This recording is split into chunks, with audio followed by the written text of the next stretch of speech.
All of you black identitarians who want to connect with African spirituality, go talk to the Copts, go talk to the Ethiopian Christians. These are the original Christians of Africa. Now let's talk about the impact of Christianity in Africa, because what then happened is that Arab Muslims invaded non-Muslim lands, imposed Islam on those areas, and slowly destroyed the African church, except in Egypt and Ethiopia, where Ethiopians fought to defend their Christian identity against numerous Islamic jihads.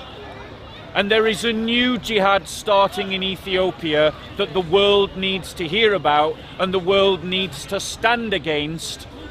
There is a slave trade going off in Africa, an Islamic one, where black children are still being sold. And the world needs to hear about it and stand against it. And I totally support that. And the reason why I totally support that, Leon, is because I can stand here confidently as a white man and say that Christianity is as much African as it is European. The only reason why Christianity became viewed as a European thing is because Christians in Europe managed to stop the Islamic armies from conquering our lands in a way that the African Christians did not manage to. And so Christianity developed from a position of power in Europe, where it developed as a position of persecution in Egypt. But, Leon, Christianity did develop as a position of power in Ethiopia. For 2,000 years, the Ethiopians alone, amongst all African peoples, managed to determine their own lives. They were the only African nation that managed to stop Islamic deliberate jihads. They managed not only to survive them but to repel them, but then they also managed to stop the colonial armies as well. And I want you to remember that it was Portuguese Christians in the 15th century, white European Christians, who joined with Ethiopian Christians to fight Islamic armies. Why? Because those Portuguese Christians recognized that when they looked at the black African Ethiopian, they recognized that they were looking at a brother and sister in Christ. And they died with them, and they fought with them, and they defeated Islamic jihad together, white man and black man together, against Arab imperialism, against Arab occupation, against Arabization, against Islamization. Christianity is an African faith. Bear in mind, it was Arab Muslims who killed 2 million. Did you hear that, Leon? 2 million African Christians in South Sudan in 18 years of jihad, in which they sought to Arabize the South.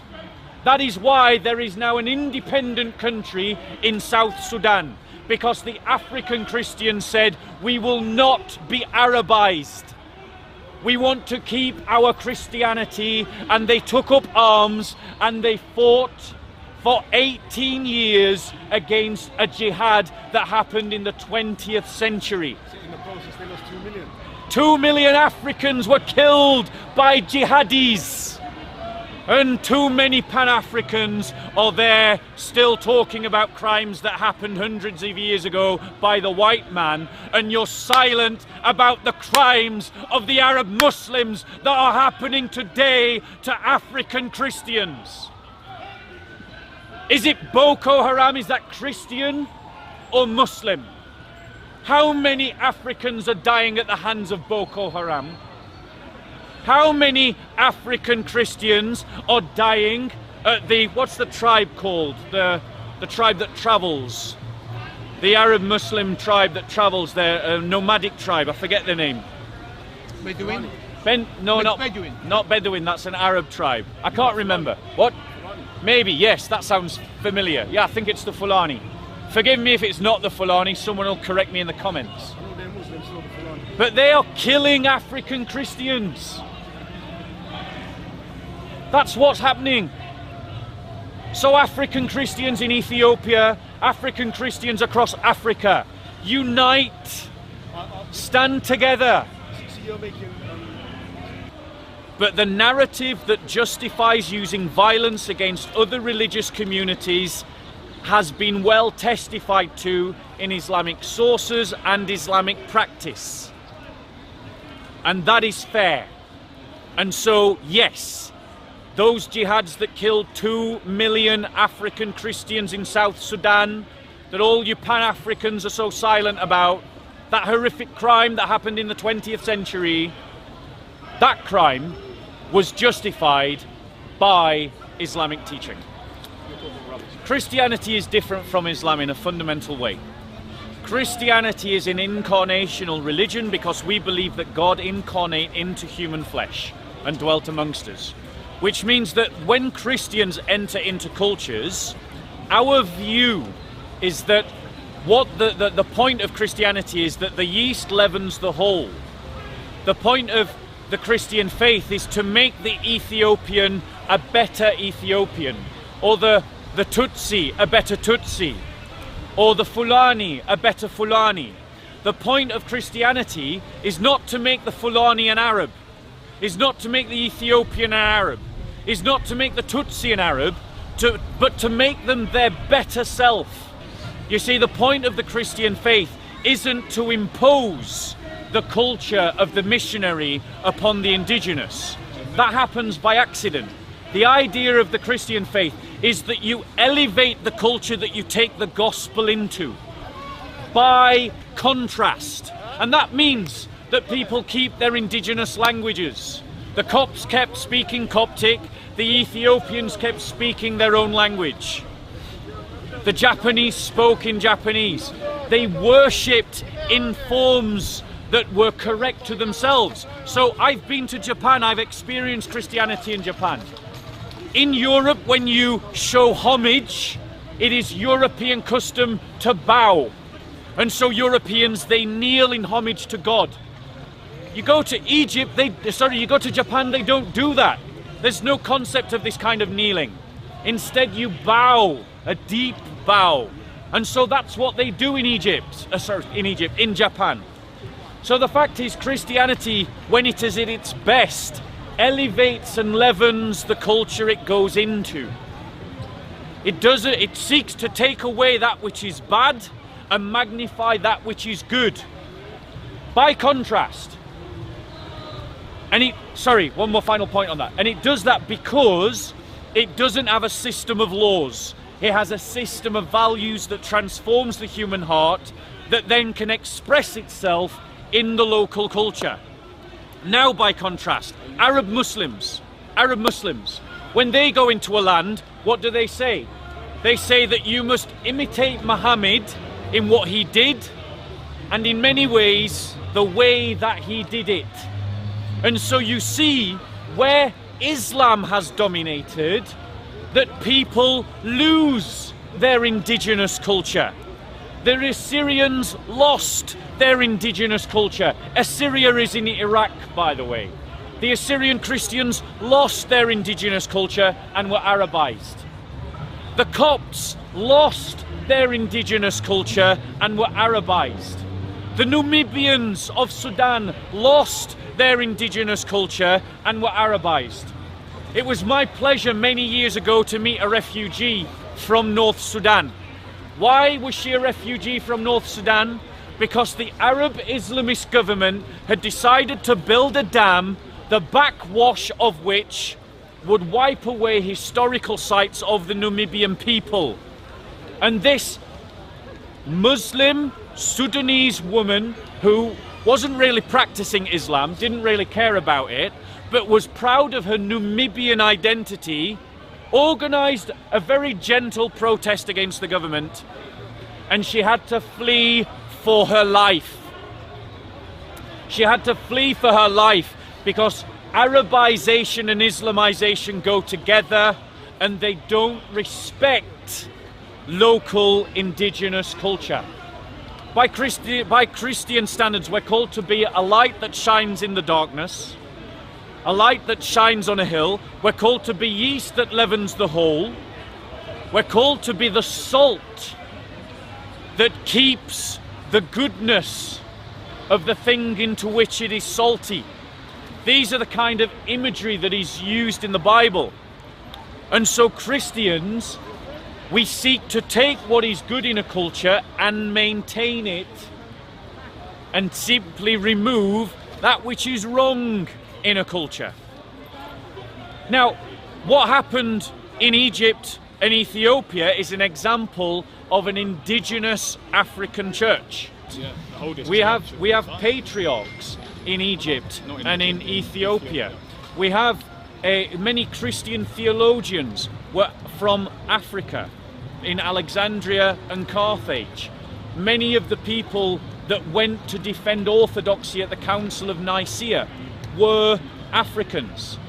Christian monasteries are found in Egypt. Monasticism started in Egypt. This is a European practice that we adopted from African spirituality. So we adopted an African spirituality in Europe. And I can say that proudly. Why? Because I believe in the commonwealth of the church.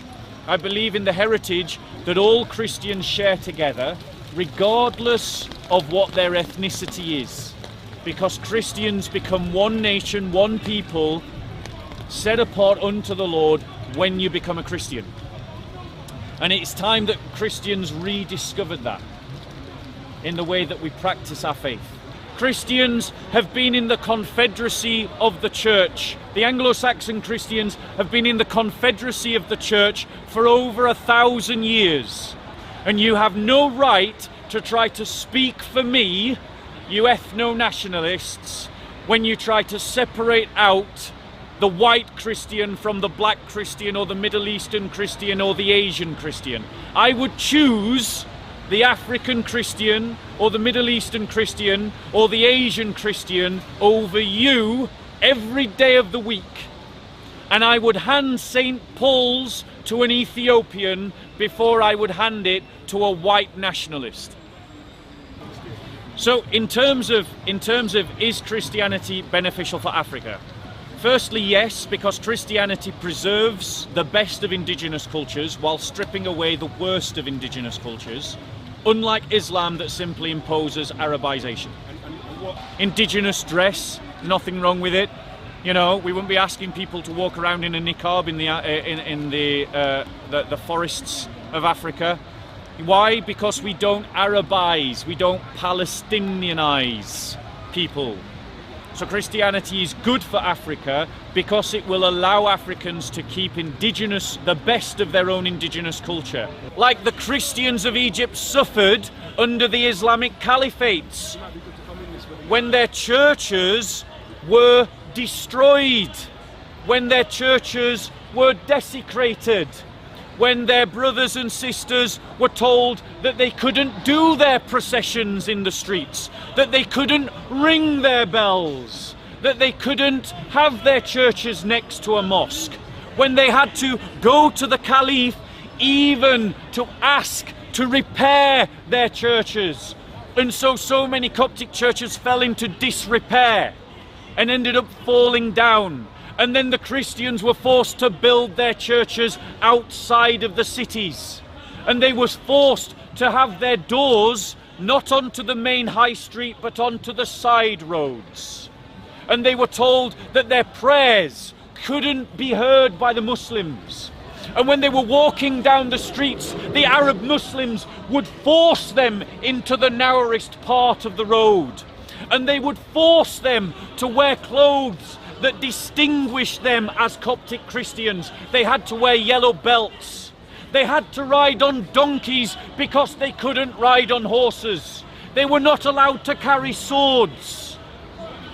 This is how the Arab Muslims destroyed African Christianity across the whole of North Africa and damaged Pan-African Christianity in Egypt. Perfect. And all of you black nationalists, Hebrew Israelites, Nation of Islam, Callum philosophy, you're all silent about it because you're intimidated by Muslim gangs in the hood.